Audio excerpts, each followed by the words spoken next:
nos assistindo, também para os nossos lares, alguém que vem assistir depois. Então a gente faz a nossa prece de abertura, elevando o nosso pensamento ao Mestre Jesus, ao nosso querido pastor compassivo, rogando-te, Jesus amado, que se faça presente neste momento em que nós mais prontamente buscamos a tua presença, o teu amparo, e vamos buscar no teu Evangelho ensinamentos preciosos que nos foram deixados para que possamos caminhar nessa nossa jornada evolutiva. Então, confiante nas suas bênçãos, amado Mestre Jesus, e dos espíritos amigos que assistem a esta casa, que assistem a cada um dos nossos irmãos que tiverem oportunidade de assistir a esse nosso culto. Então, esteja conosco, nos amparando, nos abençoando, hoje e sempre, que assim seja. Bem, nós já vamos aproveitar e a gente sempre vê a questão da água fluidificada. Então, nós vamos colocar aqui para fluidificar a água para nós. Se tem mais alguém que queira também colocar a água para fluidificar, vai ser muito importante. Nós vamos fazer uma leitura do Evangelho. Eu escolhi um trechinho do capítulo 2, Meu reino não é deste mundo.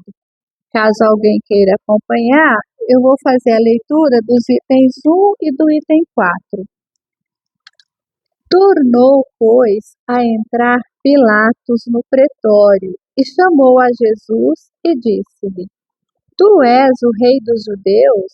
Respondeu-lhe Jesus: O meu reino não é deste mundo. Se o meu reino fosse deste mundo, certo que os meus ministros haviam de pelejar para que eu não fosse entregue aos judeus.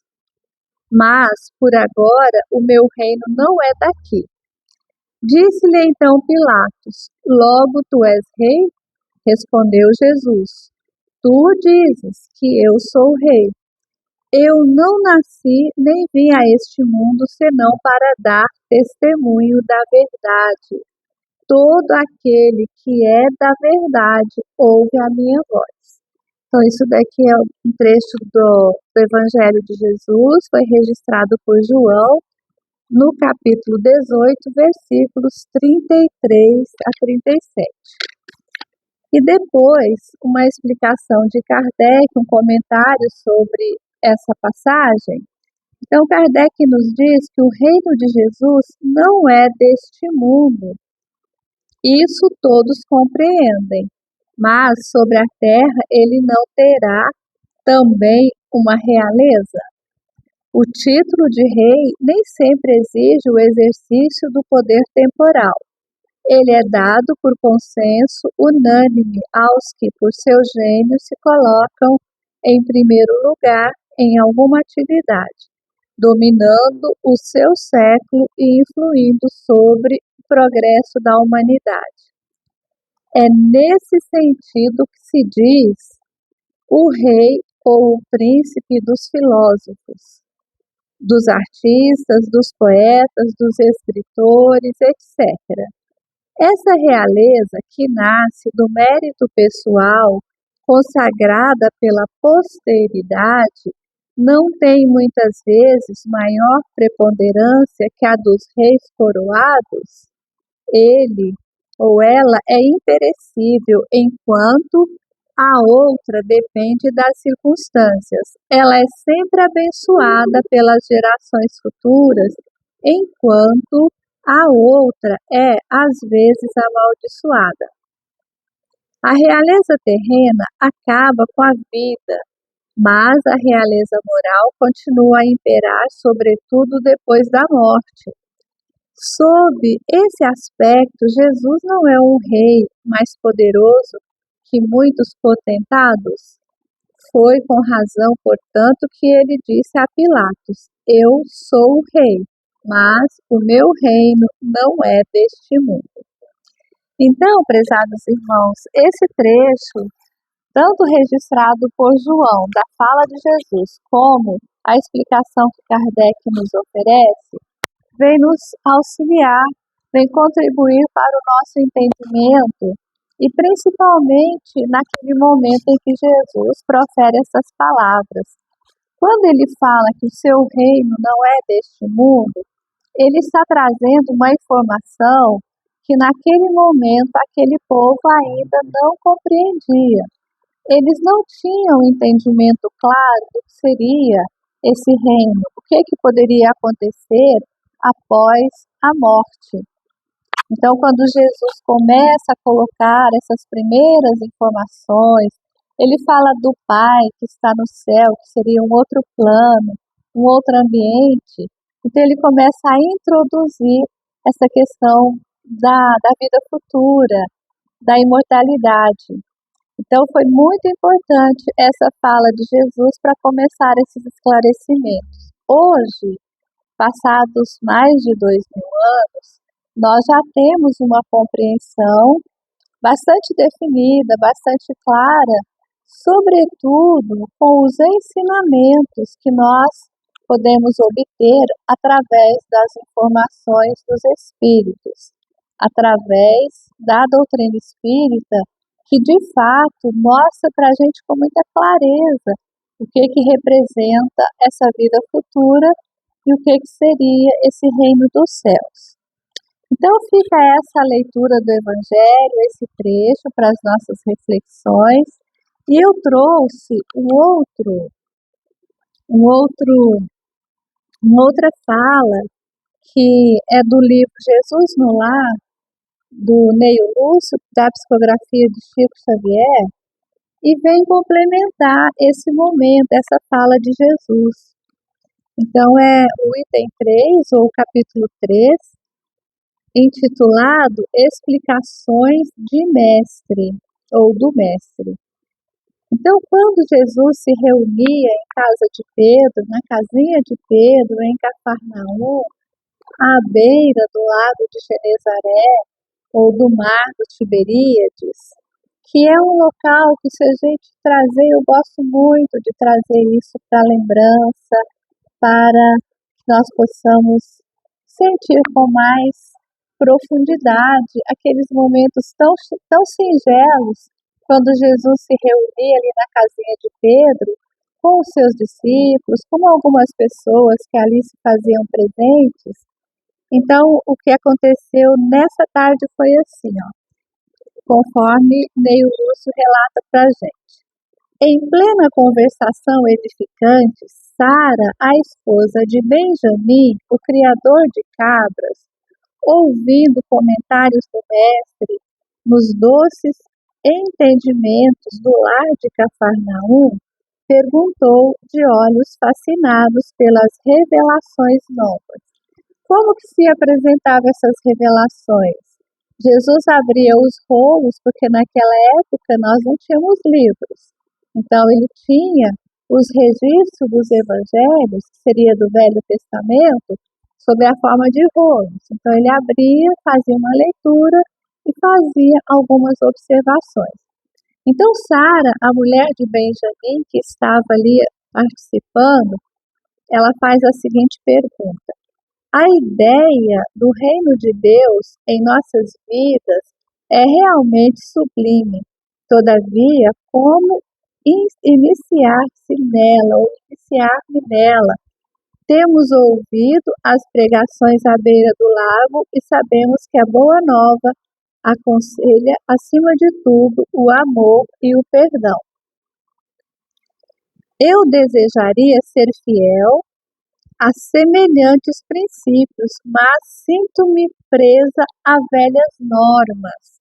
Não consigo desculpar aos que me ofendem. Não entendo uma vida em que troquemos nossas vantagens pelos interesses dos outros. Sou apegada aos meus bens e ciumenta de tudo o que aceito como sendo propriedade minha. Então, Sara coloca essa dificuldade dela, porque Jesus, quando ela fala das pregações à beira do lago, é Jesus falando do amor ao próximo, da caridade, da renúncia, mas Sara diz que não compreendia como ela poderia passar por essa transformação.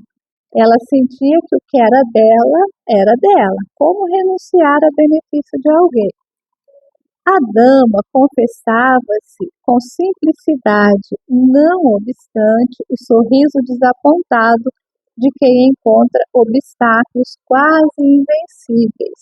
Então, ela se sentia com muita dificuldade em fazer aquela transformação proposta por Jesus. Para isso, comentou Pedro, é indispensável a boa vontade. Com a fé em nosso Pai Celestial, aventurou a esposa de Simão, atravessaremos os tropeços mais duros. Então é interessante a gente fazer uma pausa aqui para observar. Quando Jesus faz a sua apresentação, ele também ouvia os participantes que colocavam suas dificuldades. Então, Sara já manifestou uma dificuldade de entendimento, Pedro já apresenta ali o que ele entendia, que precisaria de muito boa vontade, assim como a mulher de Pedro também, ela dá ali a sua contribuição. Então, ela fala da fé no Pai Celestial. Então, já é uma outra linguagem. O Pai Celestial, aí confiando, tendo fé, seria possível superar as dificuldades. Em todos os presentes transparecia ansiosa expectativa quanto ao pronunciamento do Senhor, que falou em seguida a longo silêncio. Então Jesus diz assim: Sara, qual é o serviço fundamental de sua casa? É a criação de cabras, ela responde. E curiosa por aquela pergunta, como procedes para conservar o leite inalterado e puro no benefício doméstico? Então, ela criava cabras e também tirava o leite e aproveitava para atender às necessidades domésticas. Ela tinha que armazenar o leite. Aí Jesus pergunta como que ela fazia para armazenar o leite sem que esse perdesse suas propriedades, estragasse. Aí Sara responde: Senhor, antes de qualquer providência, é imprescindível lavar cautelosamente o vaso em que ele será depositado. Se qualquer detrito ficar na ânfora, em breve todo o leite se toca de franco azedume e já não servirá para os serviços mais delicados. Então ela explica, olha, preciso lavar, preciso higienizar aquele vaso ou uma ânfora onde ela armazenaria o leite. Aí Jesus sorri e diz a ela: assim é a revelação celeste no coração humano. Se não purificamos o vaso da alma, o conhecimento, não obstante superior, se confunde com a sujidade de nosso íntimo, como que se degenerando, reduzindo a proporção dos bens que poderíamos recolher. Olha só então a comparação que Jesus faz. E ele tinha uma didática de sempre usar os elementos para os seus exemplos, ele sempre usava de exemplos de acordo com o ambiente onde ele estava. Então ele falava ali para uma mulher onde estavam presentes ela e Benjamim, seu marido, eles eram criadores de cabra e possivelmente aquilo era o seu meio de vida. Então ele faz uma comparação, precisava limpar o vaso para recolher o leite. Aí ele fala dos ensinamentos do Criador, do Pai Celestial que ele trazia. Mas para que pudéssemos receber aqueles ensinamentos, guardá-los em nossos corações, nós precisaríamos também de fazer uma limpeza nos nossos corações. Então, como seria isso, né? Aí ele prossegue dizendo assim, ó, em verdade, Moisés e os profetas foram valorosos portadores das mensagens divinas, mas os descendentes do povo escolhido não purificaram suficientemente o receptáculo vivo do Espírito para recebê-las. Como será isso, né? A informação, a mensagem do Pai foi apresentada, porém aquele povo não se prepararam, não receberam a mensagem na pureza original em que ela for apresentada. Nós ouvimos posteriormente uma explicação nos dando conta de que aquele povo recebeu a mensagem principalmente sobre o monoteísmo e que deveria divulgar isso para outros povos, além de trazer para si aquela compreensão, o Deus único, porque até então, se nós colocarmos até Abraão, eles eram politeístas, eles tinham ali cultos a deuses pagãos, mas é revelado a Abraão a existência de um Deus único, e essa mensagem eles deveriam levar para os outros povos, além de outras orientações que levariam a uma transformação moral daquele povo. Então, como Jesus esclarece, eles não estavam preparados, ou pelo menos uma boa parte, né? Aí ele continua, é por isso que os nossos contemporâneos são justos e injustos, crentes e incrédulos, bons e maus ao mesmo tempo. Então ele fala que a falta dessa preparação, a falta, como ele compara com o vaso que tinha que ser limpo, os corações não estavam limpos o suficiente para receber a mensagem. Aí ele fala da justiça e da injustiça. Aí a dificuldade que Sara sentia em receber aquelas informações e colocar em prática aquelas orientações. Aí ele ainda prossegue. O leite puro dos esclarecimentos elevados penetra o coração como alimento novo. Como alimento novo porque era uma informação nova. Aquele povo até então não tinha aquelas orientações.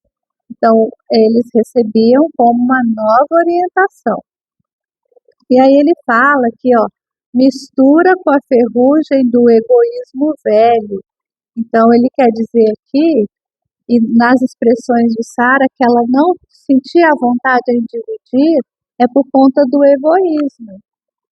Se nós já tivéssemos superado ou não tivéssemos desenvolvido o sentimento do egoísmo, iria dividir com tranquilidade, com serenidade. Do serviço renovador da alma restará então o vinagre da incompreensão, adiando o trabalho efetivo do reino de Deus. Então Jesus, quando ele fala a Pilatos, quando a gente pode dar uma olhada também no livro Boa Nova, Humberto de Campos fala para a gente de um diálogo que se estabelece entre Jesus e Hanã.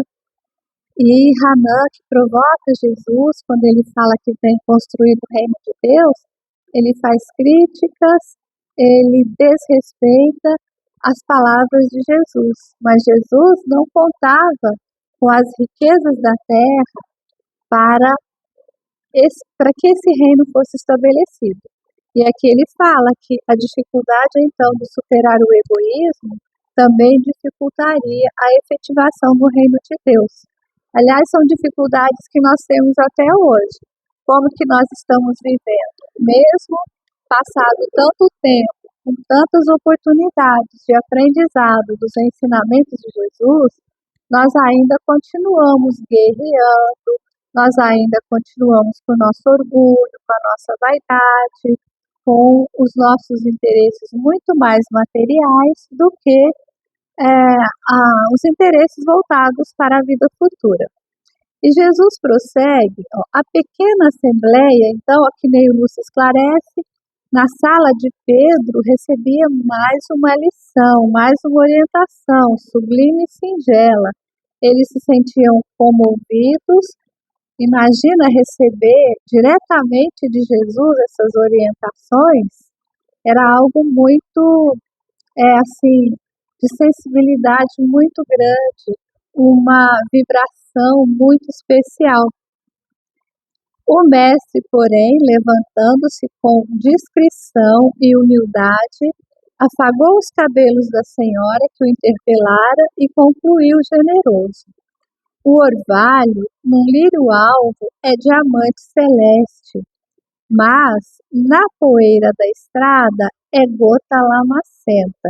Olha a delicadeza da comparação de Jesus. Um orvalho, quem já fez essa apreciação? Um orvalho numa folhinha, uma gota de orvalho numa folhinha, o brilho, a beleza que nos sensibiliza. Mas aí ele diz, se aquela gota cai na terra, aquilo vai se transformar em barro, em areia lamacenta. Então, aquele diamante que seria puro como um lírio perde o sentido. Aí ele termina, não te esqueças desta verdade simples e clara da natureza. Então, ele sempre comparava exemplos da natureza, que era uma vivência que aquelas pessoas simples possuíam, e ele faz assim essa comparação para facilitar o entendimento.